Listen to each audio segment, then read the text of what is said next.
This is the early edition, a curated weekday guide to major news and developments over the past 24 hours, curated by Weronika Galka and read by an automated voice. Published August 19, 2025 on Just Security, an essential resource for those shaping a just and secure world. Here's today's news. U.S. domestic developments. The Justice Department has agreed to begin handing over the Epstein files to Congress this Friday, in compliance with a subpoena the House Oversight Committee issued earlier this month. The committee's chairman, Representative James Comer, R.K.Y., said yesterday. Jeremy Roebuck reports for The Washington Post. Texas Democrats returned home yesterday, ending a 2-week boycott aimed at stalling a GOP effort to redistrict the Lone Star State's congressional map and allowing the legislature to resume its business. State House Speaker Dustin Burrows, told the Democratic lawmakers that they needed to have a police escort for the next 2 days if they wanted to leave the state capitol. Patrick Marley, Yvonne Wingett Sanchez, and Molly Hennessy Fisk report for The Washington Post. Conservative-leaning news channel Newsmax on Friday agreed to pay Dominion Voting Systems $67 million to settle Dominion's defamation lawsuit over the channel's claims that the 2020 election was rigged, according to a filing from the Securities and Exchange Commission. Earlier this year, Fox News reached a $787 million settlement with Dominion over similar claims. Jacqueline Muniz reports for Politico. Tech developments. The Trump administration is considering buying a 10% stake in Intel, worth about $100 billion, in a bid to bolster domestic semiconductor manufacturing, sources say. Separately, Japan's SoftBank Group and Intel yesterday announced the tech investment giant would invest $2 billion in Intel stock, taking an approximately 2% stake in the troubled U.S. chipmaker. Lauren Hirsch and Trip Mickle report for The New York Times. Andrew Zhang reports for The Washington Post. NVIDIA is working on a new AI chip for China that would be more powerful than the H20 model it is currently allowed to sell there, sources say. The new model would be based on NVIDIA's latest Blackwell architecture, with the company hoping to deliver samples to Chinese clients for testing as early as next month. Liam Moe and Fanny Potkin report for Reuters. Federalization of D.C. policing.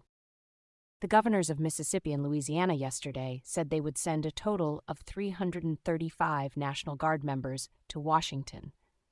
Combined with the deployments previously announced by the governors of Ohio, West Virginia, and South Carolina, the move brings the number of troops deployed to D.C. to approximately 1,800. Eduardo Medina reports for The New York Times. U.S. immigration developments.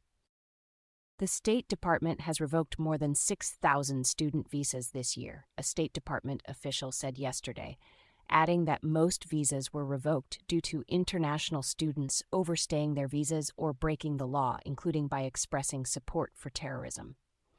Jennifer Hansler reports for CNN. Trump administration actions. Gen. David Alvin will retire this autumn after serving 2 years as Air Force Chief of Staff, midway through his term as the service's highest-ranking officer, Air Force announced yesterday. Alvin, set to become the 4th U.S. military service chief to depart since Trump took office, did not provide a specific reason for his decision. Audrey Decker reports for Defense One, Jack Detch, Paul McCleary, and Connor O'Brien report for Politico.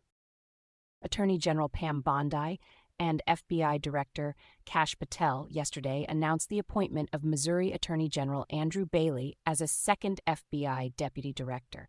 Bailey will serve as co-deputy director with Dan Bongino, who last month clashed with Bondi over the administration's handling of the Epstein files. Holmes Libran reports for CNN. In a speech, the DOJ Antitrust Division's former Principal Deputy Assistant Attorney General, Roger Alford, yesterday accused 2 senior aides to Attorney General Pam Bondi of corrupting the DOJ's law enforcement process, including by dealing with antitrust lawsuits in relation to the Hewlett-Packard Enterprise, HPE Juniper Networks merger. Alford alleged that Bondi's chief of staff, Chad Mazzell, favored MAGA friends in the merger control process and, together with Stanley Woodward, another aide, played a significant role in how the DOJ settled with HPE. A DOJ spokesperson said that Alford is pursuing blind self-promotion and ego while ignoring reality.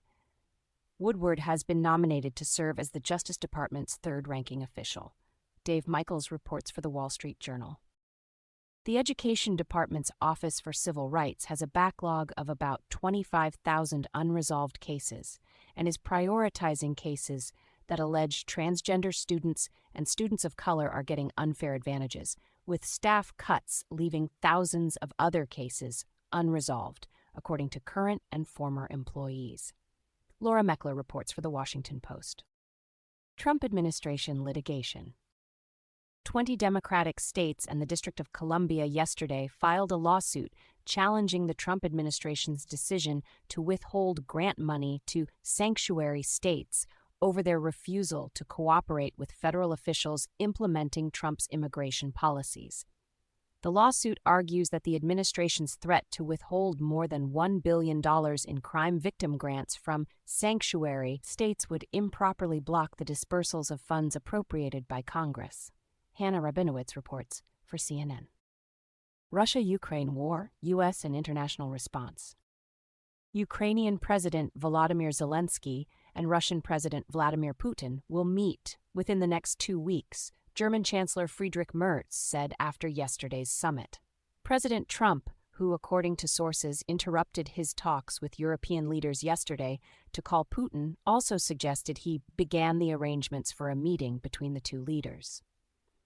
The Kremlin was more non-committal, with a foreign policy advisor suggesting that Putin and Trump discussed the idea that it would be advisable to explore the possibility of raising the level of representatives of the Ukrainian and Russian sides.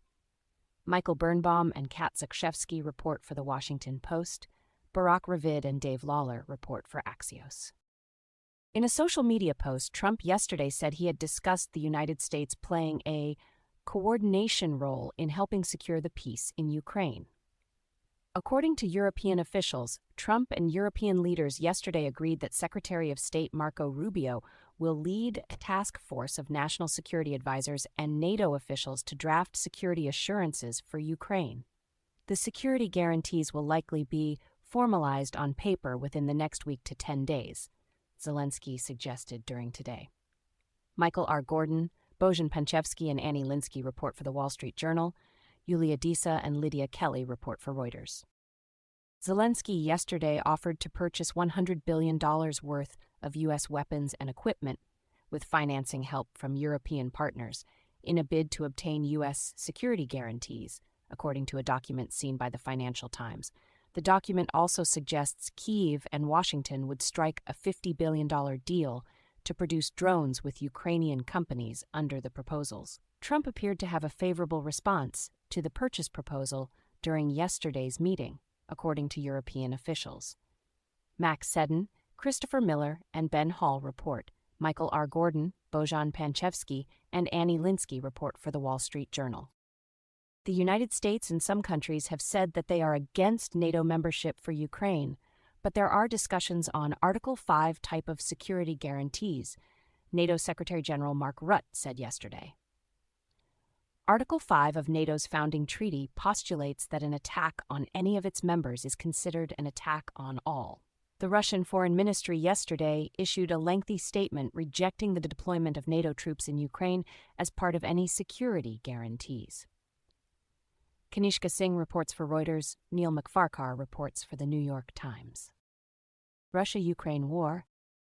While Zelensky and European leaders met with Trump yesterday, Russia launched its heaviest aerial attack on Ukraine since July, killing 8 people and wounding 54 others, according to Ukrainian authorities. The Ukrainian Air Force said Russia launched 270 drones and 10 missiles overnight, with strikes recorded at 16 locations. Svetlana Vlasova and Victoria Butenko report for CNN, Reuters reports. Israel-Hamas war. Hamas has accepted a new Gaza ceasefire proposal put forward by Qatar and Egypt, 2 diplomats and an Egyptian official said yesterday. According to the sources, while the latest terms are similar to those that Israel had previously accepted, it was unclear if Prime Minister Benjamin Netanyahu of Israel would accede to the proposal. Adam Razgan, Isabel Kirshner and Ronan Bun report for the New York Times. Israel's former chief of military intelligence, Major General Aharon Haliva, has said that the fact that there are already 50,000 dead in Gaza is necessary and required, and that 50 Palestinians should die for every Israeli killed in the October 7, 2023 attack, according to leaked audio recordings broadcast by Israel's Channel 12 TV on Friday. It is unclear when Haliva made the remarks, which constitute the first recorded instance of a former senior Israeli military figure endorsing a high death toll in the war. Itai Stern reports for NPR, Oren Lieberman and Abir Salman report for CNN. Displacing Palestinians from Gaza is a red line for Egypt, Egyptian Foreign Minister Badr Abdelhadi told CNN yesterday, adding that Cairo will not accept it, participate in it, or allow it to happen. Becky Anderson, Mustafa Salem, and Nadine Ebrahim report. Palestinian death toll from 22 months of war between Israel and Hamas has surpassed 62,000, with another 156,230 people wounded, the Hamas-run health ministry said yesterday. Victoria Eastwood, Sami Magdi, and Melanie Lidman report for AP News. Other global developments. A record 383 aid workers were killed in the line of duty in 2024, with a 31% surge in deaths compared to 2023, driven by conflicts in Gaza and Sudan, the UN Office for the Coordination of Humanitarian Affairs said yesterday. An additional 308 aid workers were wounded, 125 kidnapped, and 45 detained, according to the office. UN News reports. Islamic State-backed Allied Democratic Forces rebels have killed at least 52 civilians in Eastern Democratic Republic of Congo in recent days after suffering defeats by Congolese forces, according to the UN and local officials. Reuters reports. Syria's former Assad regime forced the disappearances of hundreds of children, conspiring with ministers and governors to place the children of political prisoners in orphanages, according to an investigation by the New York Times' Shane Bauer. The regime sent children to at least 9 care centers, 6 of which were part of SOS Children's Villages International, according to Bauer's documents and interviews. U.S. foreign developments. The Lebanese government has done their part in endorsing a U.S.-backed plan for the Hezbollah militant group to disarm, and what we need is for Israel to comply with that equal handshake, U.S. Special Envoy to Lebanon Tom Barak said yesterday, following months of trilateral shuttle diplomacy aiming at long-term cessation of Lebanon-Israel hostilities. Kareem Chahayeb reports for AP News. Brazil's Supreme Court yesterday ruled that Brazilian citizens cannot automatically be subject to foreign laws or decisions within Brazil's territory. While issued in a dispute concerning compensation related to an environmental accident, the decision is likely to apply to sanctions imposed on Brazilian citizens, including U.S. sanctions on Brazilian Supreme Court Justice Alexandre de Moraes. The ruling drew criticism from the U.S. State Department's Bureau of Western Hemisphere Affairs, which said that no foreign court can invalidate United States sanctions. Reuters reports. Thank you for listening to Just Security's Early Edition today, August 19th, 2025. If you enjoy listening, Just Security's analytic articles are also available in audio form on the justsecurity.org website. To stay up to date on Just Security's analysis of law, policy, and current events, go to justsecurity.org, subscribe to Just Security on Substack, and follow us on LinkedIn, Blue Sky, Facebook, and Threads. In case you missed it, yesterday on Just Security. Timeline of Jeffrey Epstein Ghislaine Maxwell Law Enforcement Failures, 1996 to 2025, by Ryan Goodman, Sivan Watt, and Joshua Kolb. Trump, the National Guard, and the District of Columbia, What You Need to Know, by Mark Nevitt. Taking Stock of the Birthright Citizenship Cases, Part 2, Making Sense of the 3 Established Exceptions, by Marty Letterman.